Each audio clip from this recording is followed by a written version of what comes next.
Hello, this video is more of a casual one. It's another cozy sketchy session, and I'll be using my sketchbook for exactly what it was intended for, making sketchbook spreads. Well, as best I can anyway. And for this, I'll be using ArtX's classic 126 pencil set that they were kind enough to send me to try out. It'll be quite a bit of yapping, both about cats and what I think about these pencils. And even though it is 126 pencils, they are quite compact, nicely packaged. Okay, so let's get right into it.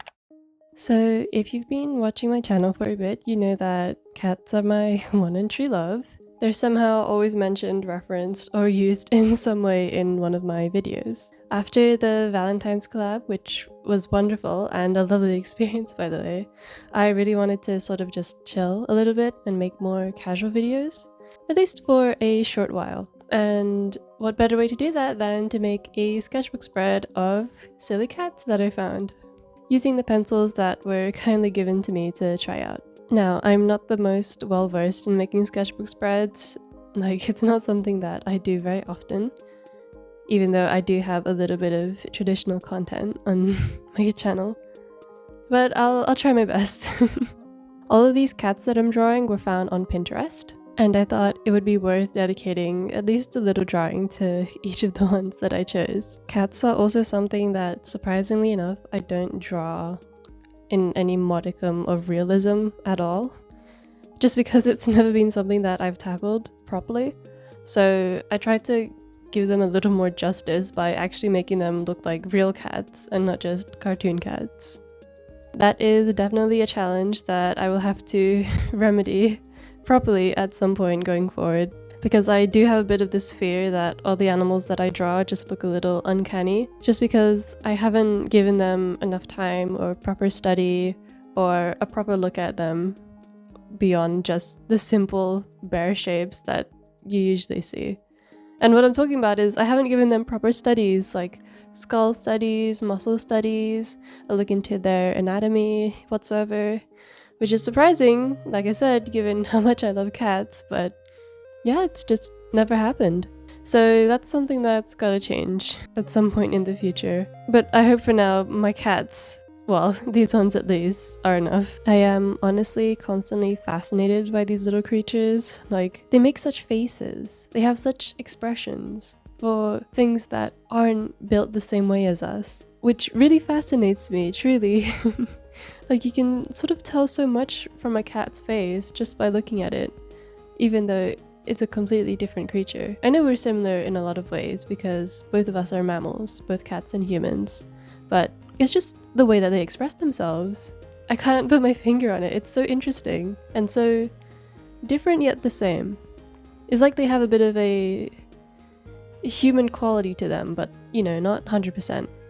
I also really enjoy how every cat has its own personality. Like always, some cats will definitely like being snuggled, some cats definitely do not. I think all cats are very forthcoming about how they feel though. If they like something, they will let you know, and if they don't, they will for sure definitely let you know. I don't think I've ever met a cat that's a real pushover. That would be a first for me if I ever did, but every cat I've ever met definitely does whatever it likes, however it likes, and whenever it likes, irrespective of how you feel. Which is honestly such a power move. I rate them for that. They're a good species. I also like how they all sort of have unique fur patterns. Even if two cats have a really similar or almost identical fur pattern, there'll always be some slight differences. And I mean, you see that everywhere in the animal kingdom, right? But just some more than others. Like with humans, it's very apparent that everyone has a different face. I guess even with identical twins, there should be some very slight subtle differences. But I mean for the general population, because not everyone has identical twins, right? And not all identical twins will have the same face as well. But with cats, it's like their fur pattern, maybe there's a splotch here or not there, or maybe the color of the coat is slightly tinted this way or a little different here, or the length of the coat might be a bit different too. It's just so interesting to see the different varieties of cats that sort of pop up in the world.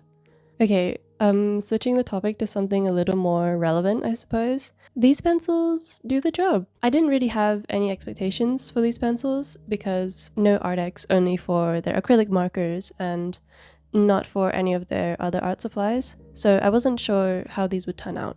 I'd say so far my experience with them has been quite decent, at least so far based on my first impressions. I haven't used these long term, but just from trying them out now, I think they're quite good. They do the job. They are sort of hard pencils. I will also say that, just to note, I do not use pencils very often. I'm not a girly that uses colored pencils, but I will do here and there. So if anything looks wrong to you, or maybe I'm not as knowledgeable on pencils as someone else might be, it's just because I don't use them that much. This is just off of my opinion as someone who doesn't use them that often, but sort of knows what I'm trying to do with them-ish. I don't really know any special techniques. The last time I used pencils, colored pencils specifically, was, God, years ago. I will try my best though. Generally with pencils, I tend to go with more hatching and cross-hatching in certain directions to get the look that I want to go for, and these pencils accommodated for that fine. They do come sharpened, but they're not sharpened to a sharp, fine point, so if that's something that you like, you'd have to do that for yourself. But I understand why they wouldn't do that in the packaging anyway, because it has a risk of breaking the tip. I am also the kind of person that works in layers, so that's what I try to do here. I started with lighter colors.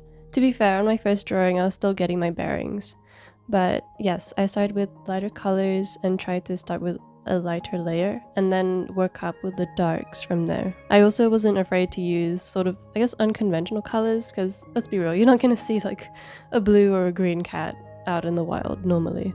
So I sort of experimented a little bit with that to see how they would turn out. And this time I also used a white sketchbook, just because I felt like the visibility would have been better on a white sketchbook rather than my usual tan sketchbook. I think, well, I've mentioned this before, but I do think using your sketchbook as often as you can is quite important, at least for developing your skills and testing things out, rather than keeping everything online on digital art, which is something that I am very guilty of, I will say. I've had tons of sketchbooks in the past. Honestly, it's hard to count how many I've truly finished front to back, just because I end up moving on to a new one, or I discover digital art, and then my progress with that sketchbook just slows down so incredibly that I completely forget it's there, to be honest. But going back to using your traditional mediums, it's always helpful, I think, because it kind of gives you a perspective on how you draw without the crutches of digital art. And what I mean by that is, you know, when you use a transform or liquify tool, or you can flip your canvas all the time, that's great. You can sort of edit your art to look exactly how you want it to. Which doesn't mean like there's no skill in that, of course there is. But sort of doing traditional art, it's like challenging yourself to try and get it right in one take, especially if you are not rubbing out, which I did not do because rubbing out with colored pencils tends not to work. I did try out rubbing out with these pencils earlier and it was alright. It was as much as any other colored pencil I would expect to perform when getting rubbed out. Not by much, but it definitely does fade. So I'm sure you could cover up with something. Anyway, I also think that taking breaks is really important, which is the reason why I'm doing this, I guess. At least part of it. Where just taking breaks from your big projects, just relaxing, bringing out the sketchbook, drawing a bunch of silly cats you found on Pinterest. Because why not? Because I can. Because you can.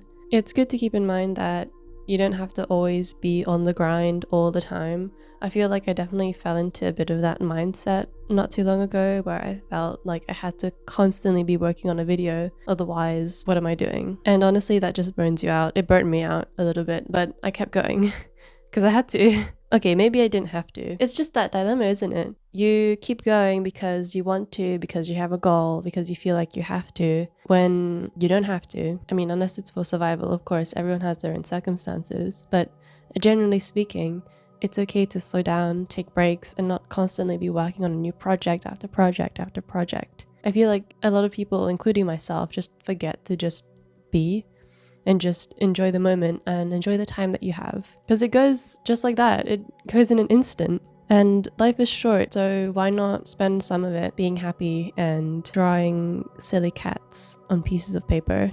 Overall, okay, this wasn't a very long rant from me. I just wanted to yap a little with some of my drawing in the back. I know I skipped through some of it just because I know people aren't gonna like watch me do every single pencil stroke. So I do a little bit of skipping, a little bit of speeding, so that, you know, you can see each cat without thinking, God, what is this girl on about?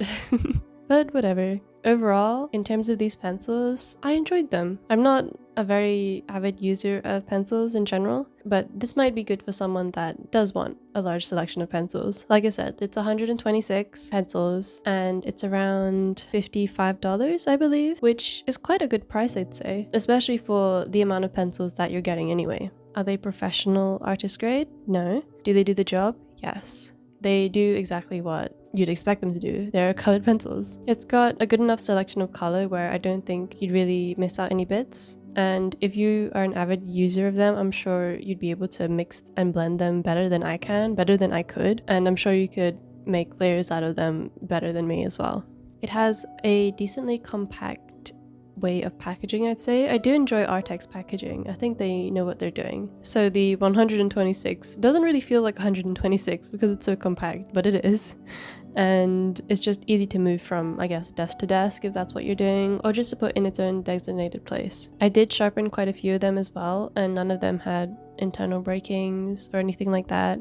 They layered fine from light to dark. Obviously, it's going to be a bit of a problem if you try to layer from dark to light. I don't think you'd be able to do that. It's hard to do that with any set of pencils. I didn't blend opposing colors too much. I did try a little bit with some of the greens, at least the colors that were on the green spectrum, and that was also okay. All in all, not bad, not an awful price either. I do think it is affordable for the amount of pencils that you are getting. I think this could definitely be good for maybe if you're not doing such serious work, then these pencils might just be right up your alley, especially if you need a larger collection.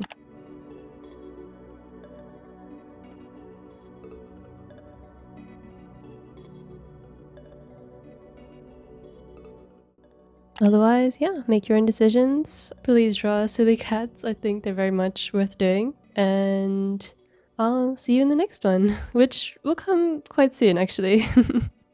Bye bye.